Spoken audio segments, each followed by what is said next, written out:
नमस्कार, वास्तु लिविंग में आप सभी दर्शकों का बहुत बहुत स्वागत। मैं हूं विकास नांगिया। दर्शकों, अगर खास हम रेजिडेंशियल प्रॉपर्टी की बात करें तो master bedroom, guest room, formal living room, kitchen, bathroom, तमाम चीजें बहुत महत्वपूर्ण हैं। लेकिन इन तमाम चीजों में एक और स्थान जो अहमियत रखता है वो है डाइनिंग एरिया। अब देखिए, घर के सभी सदस्य कम से कम एक मील के लिए एक समय तो एकत्रित होते हैं डाइनिंग एरिया में। फिर वो चाहे किसी के लिए ब्रेकफास्ट हो सकता है, कभी लंच हो सकता है, तो किसी का डिनर हो सकता है। यही वो जगह है जहां पर अच्छे व्यवहार और संवाद होते हैं। कभी कभी तो सदस्यों के अतिरिक्त मेहमान भी आते हैं और वो डाइनिंग एरिया में ही बैठते हैं। आज आप ही लोगों की फरमाइश पर हम हमारी वास्तु और फंक्शुई कंसल्टेंट पल्लवी जी से डाइनिंग एरिया एंड वास्तु विषय पर बातचीत करेंगे। आइए सबसे पहले उनका स्वागत करते हैं। पल्लवी जी, कार्यक्रम में आपका बहुत बहुत स्वागत। कैसे हैं आप? बहुत अच्छा, शुक्रिया जी। मैं बहुत अच्छी हूँ और मुझे लगता है कि न्यू जर्सी का वेदर भी काफ़ी अच्छा है। पल्लवी जी, बहुत ही इंपॉर्टेंट दिलचस्प विषय डाइनिंग एरिया एंड वास्तु, क्या कहेंगे उसके बारे में?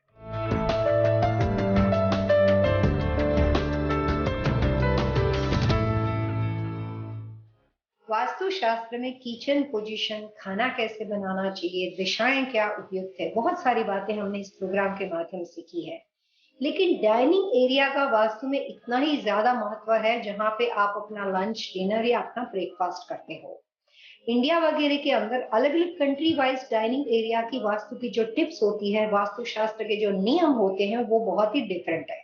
जैसे इंडिया में हमने देखा है कि हमारे पास जो डाइनिंग एरिया होता है, वहाँ पे हमारे मेहमान को भी हम गेस्ट को भी खाना खिलाते हैं, लंच डिनर सर्व करते हैं और जो परिवार होता है, वो भी वहाँ पे अपना लंच डिनर ब्रेकफास्ट लेते हैं।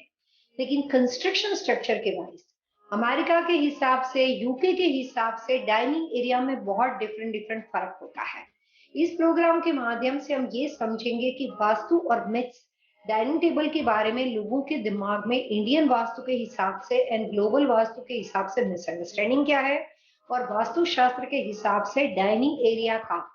जो फर्नीचर सिलेक्शन होता है वो कैसा होना चाहिए, कलर्स कॉम्बिनेशन होना किस तरह के होना चाहिए, घर में कोई सदस्य कोई परिवार में बीमार हो, सिक हो और ऐसे लोगों के लिए वास्तु की छोटी छोटी टिप्स जबकि वो लंच करते हैं, डिनर करते हैं या डाइनिंग एरिया में जब वो अपना खाना लेते हैं तो उनको क्या छोटी छोटी बातों का ध्यान रखना चाहिए। सो डाइनिंग टेबल के बारे में, डाइनिंग एरिया के बारे में, उसके डेकोरेशन के बारे में और दिशाओं के बारे में, तीनों अलग अलग वास्तु से रिलेटेड जो भी नियम है वो मैं आपको अलग अलग कंट्री वाइज जो उसका डिफरेंस है वो समझाने की इस प्रोग्राम के माध्यम से कोशिश करूंगी। जी, तो चलिए, डाइनिंग फर्नीचर जो होता है, डाइनिंग टेबल और उसका जो रखरखाव है, उस पर बातचीत को शुरू करते हैं, क्योंकि वो पहली बुनियाद है कि अगर मेरे पास घर में मान लीजिए कि डाइनिंग एरिया तो है लेकिन डाइनिंग टेबल नहीं है, फर्नीचर नहीं है, तो मैं खरीदने जाऊंगा। तो अब अगर खरीदने जा रहा हूँ तो किन किन चीज़ों पर गौर करूँ, थोड़ा सा वो बताइए। क्योंकि डाइनिंग टेबल भी तरह तरह का मटेरियल आता है,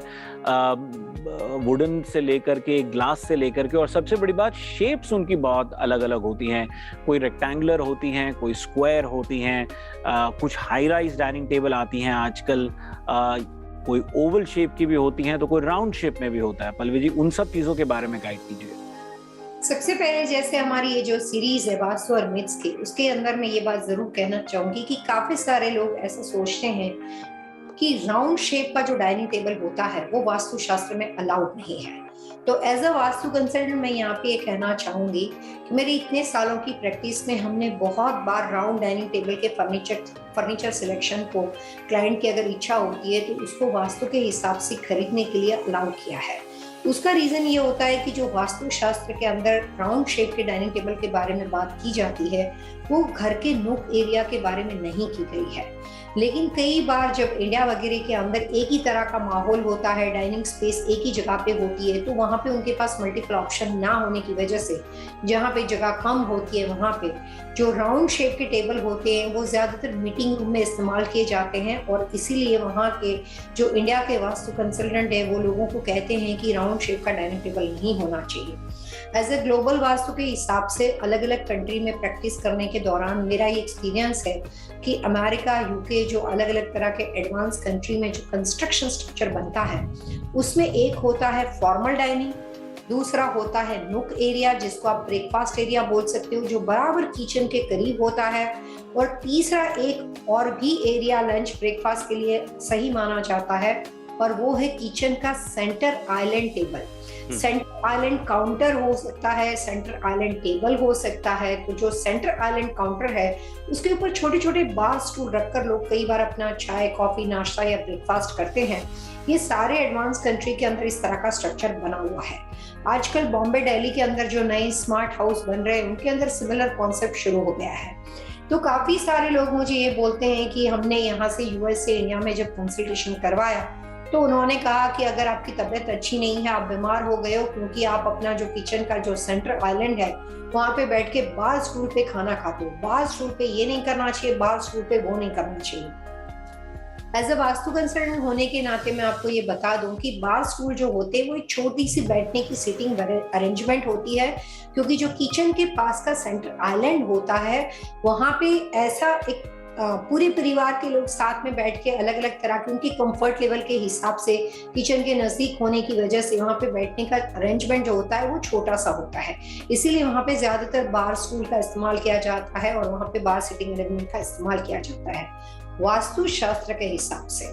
अगर आपके घर में कोई भी व्यक्ति बीमार हो, बुजुर्ग हो, कोई भी तरह के सदस्य हो, तो चाहे आप अपने बैठने का जो सिटिंग अरेंजमेंट है वो फॉर्मल डाइनिंग एरिया में हो, ब्रेकफास्ट यानी कि नुक एरिया में हो, या कि आपके सेंटर आइलैंड यानी कि बार स्टूल के ऊपर हो, उसका उस चीज के साथ कोई लेना देना नहीं कि वहां पे आप खाना खा सकते हो या वहां पे खाना नहीं खा सकते हो। वास्तु शास्त्र के हिसाब से दिशाओं के ऊपर ज्यादा फोकस किया जाता है। जब आप कोई भी तरह का फूड यानी कि जब भी आप अपना कुछ डिनर खाते हो, साथ में परिवार के साथ बैठते हो, बातचीत करते हो, जब आपका एक फैमिली टाइम होता है, मैं उसको फैमिली टाइम ही कहती हूँ, तो जब आपका एक फैमिली टाइम होता है, जब परिवार साथ में होता है, या आप अकेले हो या अगर आप कोई सिंगल मदर या कोई भी तरह के घर में मेंबर रहते हैं, अच्छा खाने खाने की दिशा आपकी good health and digest system के साथ बिलोंग करती है। उसमें ज्यादा इंपॉर्टेंस दिशाओं का होता है। तो यहाँ पे विकास जी आपका सवाल ये था कि किस तरह का फर्नीचर वास्तुशास्त्र में डाइनिंग टेबल के लिए उपयुक्त माना जाता है। तो उसके लिए मैं कहना चाहूंगी कि आप फॉर्मल डाइनिंग एरिया में कोई भी तरह का डाइनिंग टेबल खरीदने का फिलहाल आप अपने घर में नया घर बना रहे हो या अपने करंट घर में फर्नीचर खरीदने की सोच रहे हो, तो वास्तु के नियम के अनुसार वुड का फर्नीचर होता है, उसको दी बेस्ट माना जाता है। वुडन टेबल के अंदर बहुत सारे मल्टीपल कलर्स होते हैं, बहुत सारे शेप होते हैं। ज्यादातर वास्तुशास्त्र के हिसाब से फॉर्मल डाइनिंग में घर का जो मुखिया होता है वो अपने स्पेशल जो गेस्ट होते हैं, बिजनेस के गेस्ट होते हैं, उनको फॉर्मल डाइनिंग के एरिया के अंदर इनवाइट करता है। बहुत बड़ा परिवार होता है तो पूरी बड़ी फैमिली, एक्सटेंडेड फैमिली के साथ वो फॉर्मल डाइनिंग का उपयोग करते हैं। तो कोशिश करनी चाहिए कि फॉर्मल डाइनिंग का फर्नीचर वुड यानी कि लकड़ी का बना हुआ हो, नेचुरल वुड, रोज वुड, इस तरह के डार्क ब्राउन वुड, कोई भी अलग अलग तरह के वुड के जितने भी शेप आते हैं उसमें से कोई भी शेप आप चूज कर सकते हो जो आपकी चॉइस हो। जी पल्लवी जी, यहाँ इससे पहले कि मैं ब्रेक लूँ, क्योंकि आपने वुड को ही ज़्यादा प्राथमिकता दी, और जैसे मैंने कहा कि ग्लास के भी टेबल होते हैं, आयरन की आपने चेयर का जिक्र किया कि नहीं होना चाहिए, सिरामिक की काउंटर टॉप्स होते हैं, कभी कभी मार्बल का भी होता है, बाकी को प्राथमिकता क्यों नहीं दी जाती, एक तो थोड़ा सा ये भी समझ लूं। और आयरन चेयर जो आपने खास ऐसा कहा, क्योंकि मैंने बार स्टूल अक्सर देखे हैं वो आयरन के लोग ज्यादातर ले लेते हैं क्योंकि उनको लगता है वो ज्यादा हैवी हैं, स्टर्डी है। किसी खास वजह से आप उन्हें सजेस्ट कर रही हैं कि उन्हें अवॉइड करना चाहिए? वास्तु के हिसाब से ऐसे तमाम मटेरियल, ऐसे तमाम फर्नीचर को सिलेक्ट करने की कोशिश करनी चाहिए जिसमें ब्रीथिंग हो।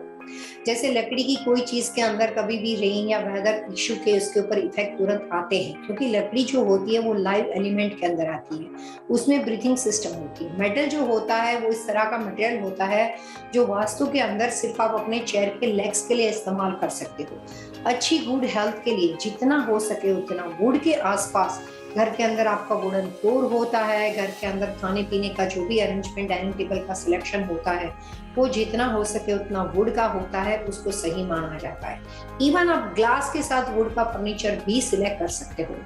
ज्यादातर वास्तु के हिसाब से ये कहा जाता है कि आपका फॉर्मल डाइनिंग एरिया, आपके घर का ब्रेकफास्ट यानी कि नुक एरिया, दोनों के डाइनिंग टेबल का जो सिलेक्शन है वो दोनों एक जैसे शेप के नहीं होने चाहिए। इसका मतलब ये हुआ कि अगर आपने फॉर्मल डाइनिंग एरिया के अंदर कोई भी तरह के वॉल शेप का या रेक्टेंगुलर शेप का या ऐसा कोई भी डाइनिंग टेबल चूज किया है, उससे टोटल डिफरेंट शेप का डाइनिंग टेबल आप अपने नुक एरिया यानी ब्रेकफास्ट एरिया में चूज कर सकते हो। यानी कि ब्रेकफास्ट एरिया में आपने अगर राउंड शेप को सिलेक्ट किया है तो उस कंडीशन में आप फॉर्मल डाइनिंग जो होता है उसमें रेक्टेंगुलर या ओवल शेप में जा सकते हो। वाइस वर्सा भी आप कर सकते हो कि अगर आपके पास स्पेस कम है, आपने फॉर्मल डाइनिंग के अंदर बड़ा सा राउंड टेबल लिया है, तो आप कोई भी तरह का कॉफी टेबल, स्क्वायर टेबल या ओवल शेप के अंदर आप अपने नुक एरिया में फर्नीचर का सिलेक्शन कर सकते हो। फर्नीचर के वास्तु में कुछ वजह है। डाइनिंग टेबल के लिए वास्तु में एक बात खास बताई गई है कि आप किसी भी कंट्री में कहीं पे भी अगर आप अपने लिए डाइनिंग टेबल खरीदते हो तो कुछ बातों का ध्यान आपको जरूर रखना चाहिए। उसमें सबसे इम्पोर्टेंट बात है कि जो टेबल का जो भी उसका फिनिश लुक होता है, जो भी उन्होंने उसको फिनिश किया हुआ है, वो पॉइंटेड शार्प अलग अलग तरह के पॉइजन एरो बने इस तरह का नहीं होना चाहिए। काफी अलग अलग तरह के शेप के, एक तरह के डिजाइन आजकल मार्केट में दिखाई देती है कि वहां पे ओवल शेप है, बहुत अलग अलग तरह के डिजाइन है, लेकिन उसके जो कॉर्नर होते हैं वहां पे उन्होंने कुछ मेटल के डेकोर किए हैं और उसको वहां पे थोड़ा सा पॉइंटेड शार्प किया है ताकि उसका जो लुक होता है वो इंटीरियर प्रोस्पेक्ट से थोड़ा सा डिफरेंट हो जाए। जबकि वास्तुशास्त्र के हिसाब से डाइनिंग सिलेक्शन का सबसे पहले इंपॉर्टेंट वास्तु टिप्स ये होती है कि बिल्कुल ही मोल्ड फर्नीचर यानी कि जिसके कॉर्नर्स जो होते हैं वो राउंड बिल्कुल शेप में बने हुए हो और कोई भी तरह के पॉइंटेड शेप नहीं बने हो, उस तरह के डाइनिंग टेबल का सिलेक्शन वास्तु में सबसे ज्यादा इंपॉर्टेंट और प्रायोरिटी माना जाता है। जी दर्शकों, वास्तु लिविंग में वक्त तो चला है एक छोटे से ब्रेक का। ब्रेक के उस पार फर्नीचर के अतिरिक्त यदि आप मन बना लिया हो अब आपने कि अब आपको अपना डाइनिंग एरिया डेकोर करना है, उसका रखरखाव किस तरह का होना चाहिए, ये हम पल्लवी जी से जानेंगे एक छोटे से ब्रेक के बाद। बहुत जल्द हाजिर होंगे।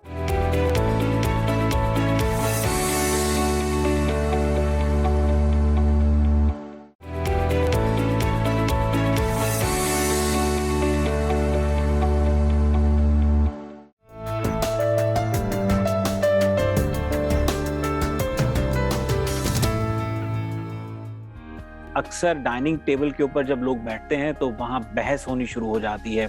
कहीं ना कहीं किसी किस्म का ऐसा आभास होता है कि कोई किसी को पसंद नहीं कर रहा। बात छोटी सी होती है लेकिन वो तिल का ताड़ बन जाता है। ऐसी सिचुएशंस को अवॉइड करने के लिए डाइनिंग एरिया का रखरखाव वास्तु क्या कहता है, किस तरह का होना चाहिए? सबसे पहले डाइनिंग टेबल को रखने की जो जगह होती है उसमें कंस्ट्रक्शन स्ट्रक्चर वाइज यानी कि अगर आपका घर बना हुआ है तो उसके क्या वास्तु दोष होते हैं जहां पे आपको डाइनिंग टेबल को अवॉइड करके रखना चाहिए। ये सबसे इंपॉर्टेंट बात होती है स्ट्रक्चरल लेआउट की। में जहां पे भी डाइनिंग व्यवस्था के ऊपर बराबर बीम पड़ता हो या आपके डाइनिंग टेबल के आसपास के एरिया में कुछ इस तरह की व्यवस्था पड़ती हो कि जब कभी आप खाना खाने बैठते हो तो सेकंड फ्लोर का कई बार डबल हाइट फ्लोर होते हैं। शिकागो वगैरह में अगर आप देखेंगे तो वहां पे रहने वाले लोग मेरी बात अच्छे से समझ सकते हैं कि शिकागो का स्ट्रक्चर ऐसा होता है कि जब आपके पास डबल हाइट सिटिंग अरेंजमेंट होती है, डाइनिंग एरिया से अगर सीढ़ियां आपकी ऊपर जाती है, एक और आप अपने फॉर्मल फैमिली रूम को भी नीचे देख सकते हो, दूसरी और आप अपने फॉर्मल डाइनिंग को भी ऊपर से देख सकते हो। तो उस कंडीशन में जो सेकंड फ्लोर के ऊपर एक थोड़ा सा जो एक ब्रिज जैसा बना हुआ होता है, बराबर कई बार काफी सारे लोगों के घर के उसके बराबर below the bridge dining table आता है जो कि बीम का काम करता है। कई बार ऐसा भी होता है कि construction wise he beam exactly about the dining table पड़ता हो। जी वास्तु के हिसाब से खाना खाने के लिए जब कभी कोई भी जगह बनाते हो वो बहुत ही इंपॉर्टेंट होती है, तो कोशिश करनी चाहिए कि बीम की व्यवस्था बनी हुई हो या फिर बीम जैसा इफेक्ट पड़ता हो, यानी कि डाइनिंग टेबल के ऊपर कोई भी तरह का सेकंड फ्लोर का आपका जो सीलिंग एरिया होता है वो बीम का इफेक्ट क्रिएट करता हो। उस पोजीशन में वहां पे डाइनिंग टेबल की रचना होने के बावजूद भी, डाइनिंग एरिया होने के बावजूद भी खाना खाने के लिए इस तरह की जगह का इस्तेमाल यानी कि आप अपने लंच डिनर के लिए इस तरह की स्पेस को वास्तु के हिसाब से उपयुक्त नहीं मानते हैं। खास करके जब कोई घर में बीमार व्यक्ति होता है तो उनको कोशिश करनी चाहिए कि ऐसे डाइनिंग टेबल की व्यवस्था हो जिसके ऊपर बीम पड़ता हो, तो वहां पे बैठ के आपको अपना लंच डिनर नहीं करना चाहिए। सबसे इम्पोर्टेंट बात, काफी बार ऐसा होता है कि घर के अंदर नुक एरिया में या लंच के लिए जो भी जगह बनाई हुई है उसमें घर का जो मुखिया होता है वो अपना gas position, cook top, wife के साथ बातचीत करते हुए खाना खाने की हैबिट की वजह से, और मल्टीपल रीजन हो सकते हैं, लेकिन घर के जो मेन ऑनर होते हैं उनकी बैठने की व्यवस्था जो होती है वो साउथ, साउथ ईस्ट और साउथ वेस्ट की होती है। मेजोरिटी लोगों को मैंने अपनी प्रैक्टिस के दौरान देखा है कि उनका जब ब्यूटीफुल घर होता है, काफी बड़ा अच्छा स्मार्ट होम होता है, वहां पे रखा हुआ जो फर्नीचर होता है उसके अंदर वो इतने खो जाते हैं कि ये बात किसी को महज याद भी नहीं रहती है कि जहां पे भी आप बैठे हुए हो और जिस फेसिंग दिशा में बैठ के अपने डाइनिंग टेबल पे जिस चेयर का इस्तेमाल करते हो और खाना खाते वक्त जब आपका फेस रहता है वो कौन से दिशा में जाता है, ये बात मैंने अपनी प्रैक्टिस में 90% लोगों को इग्नोर करते हुए देखा है। किसी को ये बात याद ही नहीं रहती है। कई बार फर्नीचर का सिलेक्शन का वास्तु के हिसाब से पूछ के लोग अपना फर्नीचर सिलेक्ट करते हैं, इंटीरियर के लिए वास्तु अप्लाई करते हैं तभी, लेकिन सबसे इम्पोर्टेंट बात ये होती है कि वहां पे काफी सारे चेयर के ऑप्शन है, तो किस दिशा में बैठ के आप खाना खाते हो। अभी कुछ दिनों पहले मेरा यहाँ पे कंसल्टेशन था पेंसिल्वेनिया में। उनके घर में सबसे बड़ा क्वेश्चन ये था कि हम घर परिवार के लोग कभी भी साथ में बैठ के खाना नहीं खाते हैं। दूसरा क्वेश्चन ये था कि हमारे घर में कॉन्स्टेंटली हेल्थ इश्यू बने हुए होते हैं और उनको इस बात की चिंता थी कि हो सकता है मेरे घर का किचन गलत हो। जब कंसल्टेशन हुई और हमने देखा कि उनके घर का जो किचन था वो किचन जो पूरा पड़ता था ईस्ट में। अब घर का सिस्टम कैसे बना हुआ था कि ईस्ट में आपका किचन पड़ता था, ईस्ट के बाद जो उनका साउथ ईस्ट एरिया पड़ता था वहां पे उनके पास सनरूम बना हुआ था, और साउथ ईस्ट के बाद जो उनका साउथ एरिया पड़ता था वहां पे उनका फॉर्मल डाइनिंग था। आजकल नई कंस्ट्रक्शन में काफी लोगों ने ऐसा भी घर खरीदना शुरू किया है कि जो फॉर्मल डाइनिंग है नूक एरिया के बजाय वो एक काफी बड़ा नूक एरिया ले लेते हैं जो कि क्लोज टू सनरूम होता है। फिलाडेल्फिया पेंसिल्वेनिया के नए कंस्ट्रक्शन के अंदर बने हुए घर के लोगों को ये मेरी बात एकदम आसानी से समझ में आएगी, क्योंकि जो बिल्डर होते हैं, डेवलपर होते हैं, उन्होंने सनरूम का स्पेस आपको दिया होता है, तो उनका पर्पस ये होता है कि बैकयार्ड सनरूम को फेस करता है, तो आप उसको फॉर्मल डाइनिंग बनाओ या वहां पे बैठने का सिटिंग करो, और उसके बाद उन्होंने एक नूक एरिया बड़ा बना देना है। तो उस कंडीशन के अंदर किचन ईस्ट में पड़ता था, सनरूम साउथ ईस्ट में पड़ता था, और जो उनका साउथ यानी कि घर की जो दक्षिण दिशा होती थी वहां पे उन्होंने अपना एक बड़ा सा डाइनिंग एरिया बना रखा था जो फॉर्मल डाइनिंग भी काम करता था और रेगुलर घर के परिवार के लिए नूक एरिया का भी काम करता था। वहां पे बैठ के जो कंस्ट्रक्शन के हिसाब से उनका बैकयार्ड था, क्योंकि घर उनका नॉर्थ फेसिंग था तो बैकयार्ड ऑब्वियसली उनका साउथ फेसिंग हो जाएगा। तो जब भी वो खाना खाने बैठते थे तो पीछे बैकयार्ड में काफी बड़ी लैंड होने की वजह से गार्डनिंग, लैंडस्केपिंग, स्विमिंग पूल, तो उसका जो व्यू होता था उसको एंजॉय करने के लिए घर के जो मुखिया थे वो लगातार साउथ फेसिंग बैठ के खाना खाते थे। पास में वाइफ के बैठने का अरेंजमेंट था, हस्बैंड के बराबर पास में। वाइफ जब खाना खाने बैठती थी तो उनका चेहरा सनरूम की ओर यानी कि साउथ ईस्ट की ओर जाता था। काफी सारे लोग ये प्रोग्राम को सुनते वक्त ये बात मैं जरूर कहना चाहूंगी कि इस बात पे हमेशा ध्यान दो कि कौन सी दिशा में बैठ के आप अपना डेली फूड यानी कि आप डेली आप अपना लंच डिनर करते हो। बहुत इंपॉर्टेंट बात होती है। घर की किचन किसी भी दिशा में पड़ती हो, घर का गैस स्टोव किसी भी दिशा में पड़ती हो, खाना खाने वक्त इतने बड़े घर में आप अपने लिए एक छोटी सी जगह जो आपके लिए सही डायरेक्शन की हो वैसी तो आप अपने हिसाब से बना ही सकते हो, जिसमें आपको किसी की परमिशन की जरूरत नहीं। कोई भी तरह के स्पेस को आप अपने डाइनिंग एरिया में कन्वर्ट कर सकते हो। तो वहां पे जाने के बाद जब कंसल्टेशन हुई तो सबसे पहले मैंने घर के मुखिया की जो पोजीशन थी वो साउथ फेसिंग से चेंज करके टुवर्ड्स नॉर्थ फेसिंग कर दी। सिंपल काम किया। लंबा सा डाइनिंग टेबल था, वो बैकयार्ड को देखकर खाना खा रहे थे, हमने वो फ्रंट यार्ड की ओर बैठ के खाना खाए वैसा अरेंजमेंट कर दिया। वाइफ जो थी जो कि साउथ ईस्ट के सनरूम को देखकर खाना खा रही थी, उनका भी फेसिंग चेंज कर दिया और उनकी हस्बैंड की बैठने की जो अरेंजमेंट थी उसी के साथ साथ नया लेटेस्ट डाइनिंग टेबल था जिसमें कुछ चेयर थे और उसके साथ में बेंच बना हुआ था। आजकल आपने देखा होगा इस तरह के फर्नीचर मार्केट में आते हैं, तो वहां पे उनकी सीटिंग अरेंजमेंट निकाल के चेंज करके उनका भी फेसिंग जो उनके हस्बैंड की तरह नॉर्थ वेस्ट को फोकस करे वैसा करें। सिंपल करेक्शन, सीटिंग अरेंजमेंट यानी कि खाना खाने के लिए बैठने की जो व्यवस्था होती है उसको बदल के उस पूरे घर में वास्तु के हिसाब से जो लगातार हेल्थ इश्यू रहते थे उस प्रॉब्लम को सॉल्व करने के लिए छोटी छोटी टिप्स को अप्लाई किया गया। अगर आपके घर में कोई बुजुर्ग हो, बार बार कोई व्यक्ति बीमार रहता हो, छोटे से बच्चे हो, कोई भी तरह की घर में ऐसी व्यवस्था हो जिससे आपको लगता है कि ये घर में आने के बाद मुझे कुछ ना कुछ होता रहता है, मैं दवाइयां खाता रहता हूँ, ऐसे तमाम लोगों को मैं 2-3 टिप्स इस प्रोग्राम के माध्यम से देना चाहूँगी कि सबसे पहले कंपास लेकर ये देखो कि आप कौन-सी दिशा में बैठ के खाना खाते हो। अगर आपके घर के अंदर आपके सेंटर आइलैंड, किचन के पास का जो सेंटर आइलैंड होता है, उसके बार स्टूल पे बैठकर अगर आप अपने खाना खाने का तरीका towards north, towards north east या टुवर्ड्स नॉर्थ वेस्ट कर सकते हो। यही सेम दिशाओं का फेसिंग आप अपने ब्रेकफास्ट एरिया में यानी कि नूक एरिया में बैठ के कर सकते हो या फॉर्मल डाइनिंग में। तो आप अपनी रूटीन हैबिट बनाने की कोशिश करो कि जब कभी आप अपने लिए खाना खाते हो तो आपके बैठने का seating arrangement constantly north, north east और नॉर्थ वेस्ट होना चाहिए। और साथ ही मैं कहना चाहूंगी कि बार बार हेल्थ इश्यू के साथ साथ हर बार फूड खाते वक्त घर में जैसे ही डाइनिंग टेबल पे खाना खाने बैठे और घर में एक उद्वेग शुरू हो गया, आर्ग्यूमेंट, नाराजगी, बिना मतलब के आक्रोश, इस तरह का माहौल जिस घर में बार बार बना रहता हो, ऐसे भी तमाम फैमिली मेंबर को मैं कहना चाहूंगी कि साथ में बैठो या इंडिविजुअल बैठो, लेकिन बैठने का अपना सिटिंग अरेंजमेंट है वो टुवर्ड्स नॉर्थ, नॉर्थ ईस्ट और नॉर्थ वेस्ट फेसिंग बैठ के आप अपने खाना खाने की व्यवस्था अपने घर में बना सकते हो। और ये भी मैं कहना चाहूंगी कि काफी सारे लोगों को एक तरह की हैबिट बनी होती है कि वो बेड पे बैठ के खाना खाते हैं। काफी लोग अपने फैमिली रूम के अंदर जो सोफा वगैरह पे लगा हुआ होता है उसके ऊपर बैठ के भी खाना खाते हैं। और कई बार उनके जो यूटेंसिल्स और जो डिनर प्लेट वगैरह होती है, जो घर के अंदर जो अलग अलग तरह की जो डिनर एसेसरीज होती है वो भी वहां पे पड़ी रहती है। तो कोशिश करनी चाहिए कि आपका घर साफ सुथरा, क्लीन और क्लटर फ्री हो। और खाना खाने के लिए बैठने की व्यवस्था नियर बाय किचन एरिया में दिशाओं को ध्यान में रख के रखना चाहिए। लेकिन कुछ भी हो जाए, बेड पे बैठ के खाना खाना वास्तुशास्त्र के नियम के विरुद्ध है। तो कोशिश करनी चाहिए कि आप अपने लिए सही डाइनिंग सीटिंग अरेंजमेंट की व्यवस्था करें। दर्शकों, वास्तु लिविंग में वक्त तो चला है एक छोटे से ब्रेक का। यूं तो एक प्रथा है कि हम पल्लवी जी से दूसरे ब्रेक के बाद टिप ऑफ द वीक जानते हैं, लेकिन इस पूरे एपिसोड में वो अलग अलग दिशाओं को लेकर के, रख रखाव को लेकर के, फर्नीचर को लेकर के हमें तमाम टिप्स देते ही चले आए हैं।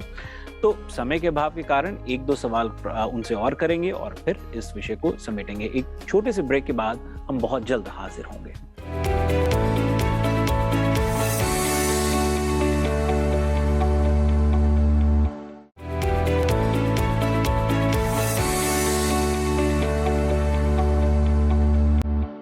ब्रेक के बाद वास्तु लिविंग में आप सभी दर्शकों का एक बार फिर से स्वागत। आज हम अपनी वास्तु और फंक्शुई कंसल्टेंट पल्लवी जी से डाइनिंग एरिया एंड वास्तु विषय पर बातचीत करते चले आ रहे हैं। पल्लवी जी, कार्यक्रम में आपका एक बार फिर से स्वागत।